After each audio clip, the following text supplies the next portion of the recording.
Welcome to Umesh Chandra police academy. Reasoning అంటేనే logic apply చేయాలా. Simple way ప్రకారం ఆన్సర్లు తీసుకోవద్దు. సింపుల్ వే ప్రకారం ఆన్సర్లు ఉన్నా మనం తీసుకోవద్దు. మనకి 2 or 3 కూడా కరెక్ట్ ఆన్సర్లు ఉంటాయి. బట్ దాంట్లో మనం ఏ సెలెక్ట్ చేయాలంటే ఏదైతే ఎక్కువ లాజిక్ గా ఉంటుందో, ఏదైతే ఎక్కువ డిఫరెంట్ గా ఉంటుందో మనం ఫస్ట్ ప్రిఫరెన్స్ దానికి ఇవ్వాలా.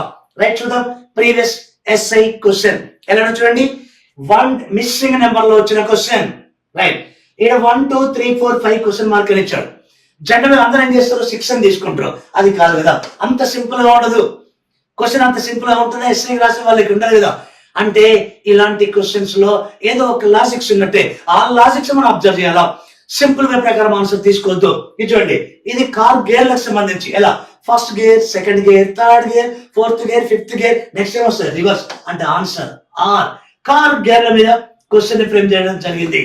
ఇలాంటి లాజిక్స్ కోసం చూస్తూనే ఉండండి ఉమేష్ చంద్ర పోలీస్ అకాడమీ. ఓకే అండి, థ్యాంక్ యూ, బాయ్.